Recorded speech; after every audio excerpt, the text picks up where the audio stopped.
Estamos ahora con Cayetana Aljovín. Cayetana, ¿cómo estás? ¿Qué tal, César? Muy buenos días. Encantado de tenerte nuevamente en coyuntura. Cayetana, querríamos tener tu enfoque hacia esto que podría ser un ciclo en reinicio o no, tener tu lectura sobre las oportunidades que podrían estarse abriendo en este momento. Bueno, creo que la salida del señor Bellido del Primerato abre un nuevo espacio, ¿no? Abre un nuevo espacio donde se puede dejar de lado la confrontación. Creo que el país estuvo viviendo más de 60 días en un estado de confrontación continua, ¿no? De provocaciones, de dimes, de diretes, de cuestiones de confianza, de vacancias, que no le hace bien al país, César. Y eso se ve reflejado en los indicadores económicos. Cuando uno piensa que estas cosas no le impactan al ciudadano, se equivoca. Todas las amas de casa hemos ido a los mercados y hemos visto cómo los precios subían todos los días. Y eso es producto de la inestabilidad, de la falta de confianza. Hoy hay un hecho concreto, el dólar ha bajado y eso se debe a que la tensión ha bajado, en que se respira un clima de mayor tranquilidad, donde se notan espacios donde las fuerzas políticas van a poder conversar. El hecho de que la premier Mirta Vázquez vaya donde Mari Carmen Alba, la presidenta del Congreso, a conversar, a establecer, ¿no es cierto?, ciertos acuerdos, creo que es saludable para el país y se ve reflejado en nuestra vida diaria. Yo creo que eso es lo que tenemos que entender. Y también creo que el hecho de que la Premier haya señalado que la asamblea, que en realidad no es una asamblea, es un congreso constituyente, no esté en agenda por ahora, también baja la tensión. Ahora, hubiera sido mejor que diga que el congreso constituyente no está en la agenda y punto, ¿no? Bueno, pero digamos, en cualquier caso, el equilibrio siempre está en buscar puntos intermedios y por lo menos está claro que en este momento no está en la agenda del Ejecutivo. Retomemos algunas cosas, Cayetana, que comentábamos la última vez que nos vimos alrededor de la controversia electoral. Salud, básicamente, con bemoles o notas algunas disonantes, tenemos un plan de vacunación en marcha, priorizado, incluso en medio de la enorme polarización que han habido en estos últimos 70 días. Economía. Hay un ministro de Economía que viniendo desde las izquierdas ha sido básicamente reconocido como interlocutor, incluso en las polarizaciones. Banco Central de Reserva, está la ratificación del señor Velarde. Y ahí vinieron o traemos dos puntos que se lanzaron en el marco de las polarizaciones, con algunas expresiones ruidosas, pero que pasan a la agenda actual. Reforma agraria o políticas rurales y agrarias, creo que es más apropiado decir, y política energética o gas. ¿Crees que puede cambiar algo en el modo de abordar esos dos ejes, que ya son ejes fuera de la pandemia, con las condiciones que está mostrando el Ejecutivo actualmente? A ver, en primer lugar, creo que coincido contigo en el tema sanitario. Creo que el tema de que la vacunación haya continuado y es más, se haya acelerado, es un tema positivo, muy positivo. Sin embargo, sí me gustaría saber más cómo nos estamos preparando para una futura tercera ola. Ojalá que no se dé, César, pero tenemos que estar preparados. No nos puede pasar lo de la primera y segunda ola. Y yo no estoy viendo desde el Ministerio de Salud ni de Salud que haya una mesa técnica donde estemos sentados privados y públicos viendo, oye, ¿cuál es el plan de contingencia? No lo estoy viendo, ojalá me equivoque, creo que es importante. En el tema de reactivación económica me preocupa y sí, reconozco los esfuerzos que está haciendo el ministro de Economía, pero me preocupa data, no del sector privado, sino del propio Banco Central de Reserva, que señala que la inversión privada va a crecer cero el próximo año.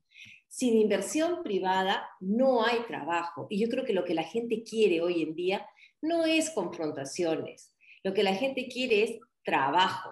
No importa de qué color sea el gato, total que se coman los ratones. Eso es lo que la gente está diciendo y lo que está sintiendo, porque lo siente día a día. Y creo que ahí tiene que estar justamente la focalización de todos los esfuerzos. Y eso también se hace de la mano del sector privado y del sector público. No puede haber esta dicotomía. El sector público da trabajo, sí, pero temporal, que se te acaba en 3 meses. El que da trabajo continuo es el sector privado y tenemos que hacer todos los esfuerzos para que la inversión regrese, para generar trabajo. No es inversión por inversión, es porque esa inversión lo que da al final son puestos de trabajo. En el tema de la reforma agraria, creo que más allá del título, segunda reforma agraria, creo que son una serie de aspectos que ya se venían trabajando en los ministerios y que se va a profundizar. Creo que el título genera controversia. Las medidas son medidas razonables algunas, otras habrá que ver, ¿no?, qué es lo que está detrás de las etiquetas, ¿no? Pero no genera confianza el hablar de una segunda reforma agraria. Recordemos cómo fue la primera reforma agraria. Hay miles de personas a las cuales no se les reconoció sus bonos. O sea, eso generó una grieta en la sociedad.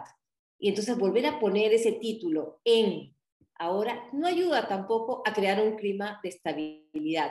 Y en el tema del gas, yo creo que todo siempre es perfectible, pero no puedes hablar de un tema de nacionalización en primer lugar porque no existe. Los recursos naturales son del Estado, no hay nada que nacionalizar y menos expropiar. Si hay cosas que mejorar, uno establece una negociación, las partes se ponen de acuerdo y seguramente en el diálogo encontrarán una solución. Y yo creo que el tema del gas es un tema que está vinculado a la masificación del gas natural y que no se ha podido realizar al interior del país por falta de infraestructura. ¿Por qué? Porque hubo un gasoducto, recordemos, que fue un negociado. Entonces, ¿dónde está la responsabilidad? ¿En la empresa privada o en el Estado? Hay un problema con las herencias, ¿no? De varias maneras, tú has citado el rótulo de la segunda reforma agraria y toda la carga simbólica que pone sobre la mesa, y claro, las cargas simbólicas siempre tienen factores movilizantes y factores desmovilizadores, ¿no? Más cuando se trata de establecer mesas. Tal vez en varias cosas, Cayetana, estamos heredando códigos de referencia de todo este ciclo de polarización binaria en el que hemos estado, pero también heredamos problemas del pasado reciente. Lo acabas de decir con ocasión al gasoducto del sur. Yo aumentaría una segunda área de problemas que arrastramos con una pregunta: ¿cómo desenganchar los proyectos en infraestructura? Si el gasoducto del sur quedó atrapado en el caso Odebrecht, en buena parte los proyectos públicos de infraestructura quedaron atrapados en el caso del Club de la Construcción. Eh, Se habla o se está poniendo sobre la mesa medidas de mejora de las condiciones de vida en el campo, en zonas rurales, y eso supone carreteras, supone trabajar sobre agua, y estamos parados, tenemos 4 años retrasados. ¿Cómo ves eso? ¿Cómo abordar, Cayetana, la expansión a una tercera mesa en infraestructura y obras públicas? A ver, yo creo que tenemos ya un plan de infraestructura que te da una ruta, ¿no? Ya están priorizados los proyectos. Entonces, yo creo que tenemos que olvidarnos de las políticas de gobierno y pensar en políticas de Estado. Si ya hemos definido como sociedad cuál es nuestro plan de infraestructura, ok, sigamos esa ruta, ¿no? Y tenemos que ponerle mucha velocidad a esos proyectos, ¿no? Creo que hay mecanismos importantes que permiten justamente evitar la corrupción. Estos programas de gobierno a gobierno han sido bastante exitosos. Ahí tenemos una ruta, César, para poder retomar los proyectos de infraestructura. El país necesita infraestructura, tú lo has dicho, necesita carreteras para estar integrados, para que los productos no se malogren, para que puedan tener un mercado. Necesitamos los programas de irrigación, necesitamos Majes 2, necesitamos terminar Chavimochic, deberíamos empezar Chinecas. Hay tantas cosas que se pueden hacer y que se han paralizado, porque también hay una, si se quiere, paralización en el Estado, ¿no? Entonces, creo que hoy por hoy tenemos este mecanismo de gobierno a gobierno que ha permitido tener obras de infraestructura exitosas y transparentes, ¿no? Que es lo que se busca. Cuando comenzábamos esta conversación, tú decías que de varias maneras habíamos estado, pues, paralizados en el medio de este eh, proceso binario, popularizado, que nos ha sacado de ruta. Pero claro, si se levantan, como parecería que se están levantando, los obstáculos que estos 70 días han mostrado, el abordaje de los problemas vinculados a la actividad pública y privada se va a organizar por sectores, y se tiene que organizar también desde la sociedad civil y desde los gremios. ¿Tú ves eh, eh, que desde el sector privado, gremios empresariales, por ejemplo, pueda haber reacciones de aproximación a mesas de trabajo por sectores con el gobierno en las condiciones actuales? Yo creo que sí, César, es algo que siempre el sector privado viene solicitando al sector público, ¿no? Establezcamos mesas de trabajo. Creo que es un mecanismo transparente donde se ponen sobre la mesa todos los temas de agenda. Lo que ha pasado en este tiempo es que no hay agenda. No han habido interlocutores para justamente plantear estas agendas, ¿no? O sea, el Ministerio de Economía, donde se ha podido establecer algunos temas, en lo demás ha sido muy complicado. Entonces, yo creo que a través de estas mesas técnicas podemos volver a poner lo importante sobre el tapete. Y yo te diría, tema sanitario, reactivación económica, seguridad ciudadana y regreso de los chicos a las clases presenciales. No puede ser que se abra el cine y que todos comamos canchita ahí en el cine y los niños no vayan al colegio. No se entiende esas medidas. Entonces, creo que hay que poner esto, lo prioritario, sobre la mesa y comenzar a discutir sobre esos temas. Y dejar este fuego cruzado binario que, como tú bien sabes, no conduce, en verdad, no conduce a nada. ¿Cuál ha sido el resultado de estos 70 días? Cero, ninguno. Cero para todos, ¿no? Claro, Para todos. salir de un esquema binario puede significar dejar de reconocernos o asignarnos papeles entre la izquierda y la derecha y empezar a discutir qué queremos hacer en cada sector. Probablemente, además, Cayetana, vamos a encontrar que varios estamos más cerca de lo que el esquema binario nos puso y otros que se creían cerca están más lejos en el momento de llegar a aterrizajes prácticos concretos. Pero el ciclo, y claro, viene ahora en esta especie de primavera transicional del establecimiento de las nuevas condiciones del gobierno, va a desembocar en un proceso sobre el que quiero tu opinión. Las elecciones regionales y municipales del 2022. ¿Cómo ves que el proceso electoral que está a las puertas puede afectar a favor o en contra la posibilidad de empezar a discutir agendas por sectores entre el Estado, los privados, en perspectiva a salir de esta paralización en la que hemos estado? Mira, creo que quien piense que el Perú es un país centralista y no descentralizado se equivoca. Todos los temas ahora pasan por las regiones. Entonces son elecciones que son fundamentales y yo creo que ahí el papel del ciudadano es, va a dar redundancia, fundamental. El ciudadano va a tener que saber que tiene que elegir bien a la mejor autoridad, a la más capacitada. Si uno ve los presupuestos regionales, esas no hay poco dinero en las regiones, hay mucho dinero. El tema es que ese dinero no se ejecuta, es decir, mi autoridad recibe dinero y no lo gasta, o lo gasta mal. Entonces yo como ciudadano digo, a mí no me llega nada, tengo una mala escuela, tengo un mal centro de salud, no tengo carreteras, entonces comienzo a sentir que el beneficio del crecimiento económico no me llegó. Y claro, no le llega porque tenemos malas autoridades al momento de ejecutar esos recursos. Estábamos leyendo hace una semana, Echarate, que recibe 1 millón de soles al mes, César. Entonces, 1 millón de soles diario, perdóname, diario. ¿Qué ha hecho con ese 1 millón de soles diario? Cuando tiene una población de 14.000 habitantes. Deberíamos todos ir a ver, ¿qué ha hecho usted, señor autoridad? ¿Dónde están las escuelas? ¿Dónde están las postas? Debería ser, pues, una ciudad modelo. Entonces, creo que el ciudadano tiene que entender que por ahí pasa su beneficio, por ahí va a pasar que tenga mejores servicios, mejores oportunidades y por tanto tiene que ponerle mucho foco a este proceso electoral y que no sea, ay, tengo que ir a votar por quién votaré y en la cola me informo. Creo que ya no podemos tener esa irresponsabilidad, ¿no? ¿Qué va a pasar en las elecciones regionales? Van a haber partidos que se van a fortalecer. Yo pienso que el partido, por ejemplo, de César Acuña va a ser un partido que seguramente se va a fortalecer en estas elecciones, ¿no? Importante, ¿no? De varias maneras, entonces, si en la cúpula el proceso de salida pasa por establecer combinaciones por sectores, mesas y generar interlocuciones tema por tema, más abajo, en la calle, el concepto de referencia sería ciudadanía, construir ciudadanía. Y eso significa además mejorar la oferta política y trabajar en la oferta política que esa ciudadanía va a tener delante. Mencionaste el partido de Acuña. ¿Qué más ves en el sistema político saliendo, si queremos salir realmente de esta polarización binaria en la que hemos estado? ¿Cómo crees que se van a comportar el resto de organizaciones políticas?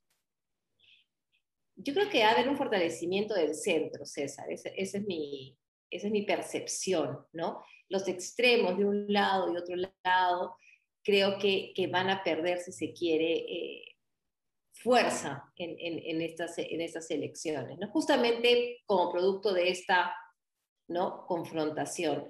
Creo que los partidos de centro derecha, por eso te mencionaba que el partido Acuña me parecía que era uno de los partidos que seguramente sería favorecido el próximo año. Bueno, tú sabes que en el Perú es difícil hacer proyecciones, ¿no? Ni siquiera Fajimi puede hacerlas, ¿ah? Entonces, porque todo va cambiando, ¿no? Pero si uno... Nuestro largo plazo tiene una semana, dicen, ¿no?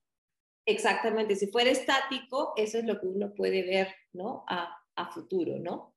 Pero tenemos que ver que un año en el Perú, ¿no?, es como un siglo en otro país, ¿no? Sí, de acuerdo. Es como un siglo en Suiza, ¿ah? 70 días nos han costado como 5 años, ¿no? Ahora, si movemos la agenda entonces, rompemos en la cúpula el binario derecha-izquierda, empezamos a pensar en debates por sectores, bajamos y apuntamos fuertemente al concepto de ciudadanía, ciudadano elector y oferta electoral, en el medio se mueve un tema que mencionaste también, el Congreso Constituyente o la Asamblea Constituyente o los cambios en la Constitución. Comenzaste en esta conversación notando que, claro, el último aviso de la presidenta del Consejo de Ministros suponía un cambio en la agenda de prioridad sobre el debate constitucional. Dijiste, sería mejor sacarla del todo de la agenda. Pero claro, la idea de la Constitución sigue dando vueltas, sigue dando vueltas. ¿Qué alternativas ves? ¿Cómo ves la posibilidad de empezar a aterrizar también en estos debates por sectores, en cambios puntuales o en la organización de modificaciones de una agenda que ordene el debate constitucional? Bueno, creo que aquel que diga que nada tiene que cambiarse está equivocado. Hay muchas cosas que cambiar. Y creo que eso debería estar en el debate y deberíamos trabajar en qué cosas tenemos que cambiar. Y en la agenda republicana, Jovín, ¿qué cosas se verían como importantes en cambios? Por ejemplo, ¿no?, yo creo que la Constitución, por ejemplo, no tiene un tema que hemos estado discutiendo, no tiene un capítulo sobre corrupción, no dice nada sobre corrupción. De repente es momento de incorporar un capítulo sobre ese tema, por ejemplo, de medidas anticorrupción, no lo sé. Es parte justamente del debate. ¿Cómo hacer más eficiente la descentralización, la regionalización? También, ¿no es cierto?, pasa por un cambio de la Constitución. De repente tenemos que sentarnos a pensar nuevamente en la bicameralidad, la importancia de tener dos cámaras. Sentémonos a discutir, ¿no es cierto?, sobre ese tema. Cambios en la composición de los organismos electorales. De repente también hay temas que tenemos que ajustar ahí. Pero todos esos cambios se pueden realizar con este Congreso, que para eso lo hemos elegido, y tener, ¿no es cierto?, las modificaciones que nos hagan un país mejor, más viable, ¿no? Entonces, esa es la idea. Pero hablar de asamblea constituyente, que yo le llamo Congreso Constituyente, porque creo que es importante que la gente sepa que se va a volver a elegir un nuevo Congreso, que vamos a tener que volver a pagar 120 personajes más para hacer, ¿no es cierto?, cambios que lo puede hacer este Congreso. Entonces, creo que no hay ningún sentido, y además porque te genera mucha incertidumbre, porque no sabes qué se puede discutir, ahí, qué puede al final, ¿no es cierto?, salir de ahí, ¿no? Ni siquiera se sabe quiénes conformarían, ¿no es cierto?, este Congreso Constituyente. Y yo creo que es un momento también de fortalecer a los partidos políticos, César. Creo que la aventura de destrozar a los partidos políticos es lo que nos está costando todo lo que hemos vivido en los últimos años. Y eso no ha sido algo espontáneo, eso ha sido algo adrede. Hay elementos de la sociedad que han trabajado para destruir a los partidos políticos. Y yo creo que es momento en que los partidos políticos se fortalezcan, tienen, como la ave fénix, tendrán que volver a renacer, volver a formar cuadros. Eso toma años, toma tiempo, requiere recursos, pero hay que hacerlos. La manera de canalizar los sueños y las frustraciones de las personas en una sociedad es a través de partidos políticos, no de aventureros ni de movimientos. Totalmente de acuerdo contigo. Ahora, de varias maneras, en el debate constitucional, tal vez el principal defecto de este último periodo ha sido sobredimensionar la discusión sobre el órgano y dejar completamente al margen la discusión sobre los contenidos, ¿no? Tú has dicho, por ejemplo, bicameralidad. Mientras te escuchaba, decía, bueno, pero además tenemos un gancho enorme, ¿no? Las relaciones ejecutivo-legislativo están en la picota, están puestas encima de la mesa. Escuché a una parlamentaria hace poco decir, bueno, pues entonces pongámosle costos a esto, ¿no? El primero que dispara produce anticipo de elecciones, todos afuera.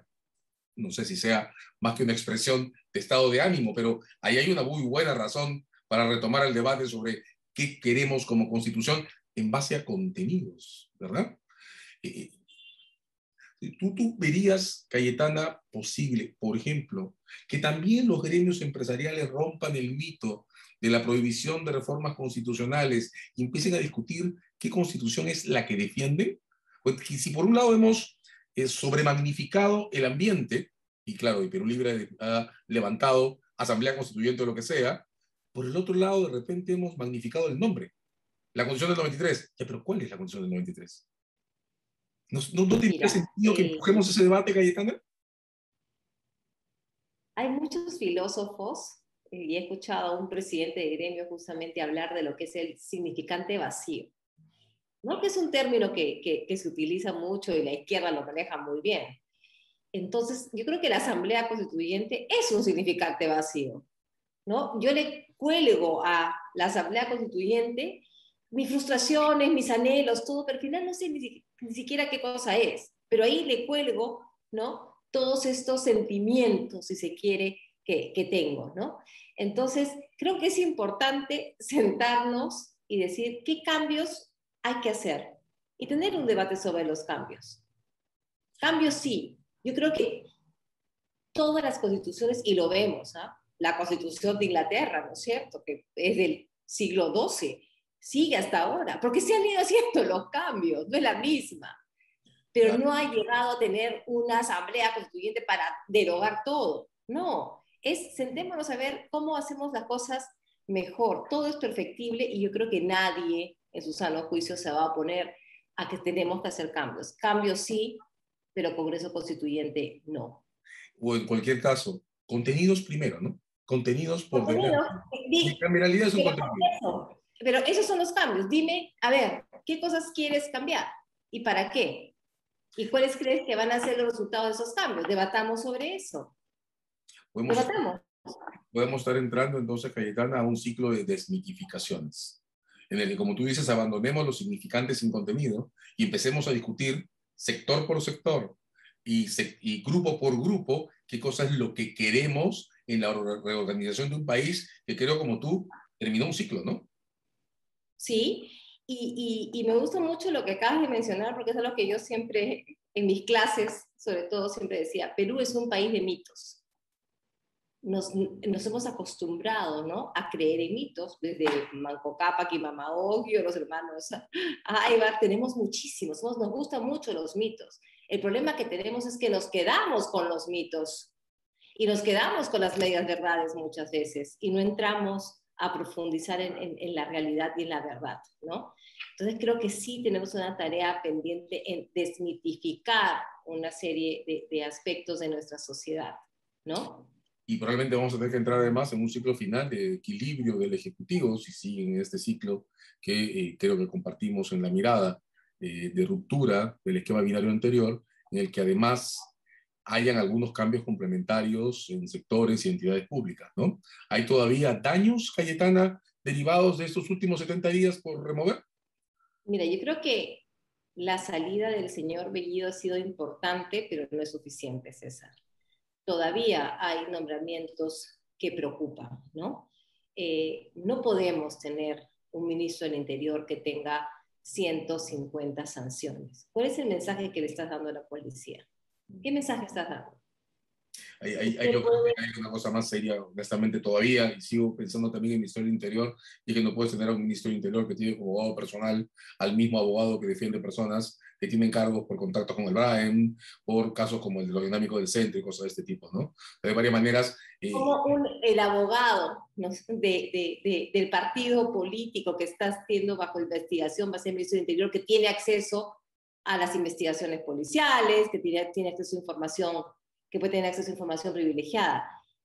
Yo creo que ahí Mirta Vázquez tiene un trabajo pendiente y nos tendrá que demostrar que está a la altura de conducir este país tomando decisiones importantes, ¿no? Yo creo que una de esas pasa por la separación de este señor. Quiero lanzarte una imagen final para tener una idea del cierre. Si el Consejo de Estado se reúne, más allá del presidente y de Nelson Schack, lo que vas a tener ahí va a ser a la presidenta del Tribunal Constitucional, la presidenta del Poder Judicial, la fiscal de la Nación, la presidenta del Consejo de Ministros. ¿Qué significa para Cayetana del Jobim esta nueva primavera en el que las mujeres están en posiciones de Estado que pueden modificar los términos de un lenguaje que hasta hace muy poco ha estado más impregnado de machismo que nunca? Igual, creo que es importante, César, pero no es suficiente, ¿no? Creo que es importante tener mujeres en cargos de liderazgo porque eso impregna, ¿no? Una cultura hacia abajo, ¿no? Pero no estoy feliz, y te lo digo porque expresiones como las que tuvo el señor Bellido hace tan solo, ¿no?, unos meses, te das cuenta de que no hemos avanzado mucho en el tema, ¿no? No hemos avanzado mucho en temas de respeto hacia la mujer, respeto hacia su capacidad, de igualdad. Las mujeres no pedimos que nos den regalos, que nos den subsidios. Lo único que pedimos es igualdad, que nos traten como iguales, no como menos y menos como un objeto, ¿no? Tenemos una agenda. Posibilidades abiertas, pero una agenda por construir. Muchas gracias, Cayetana. Ha sido un gusto. No, muchísimas gracias.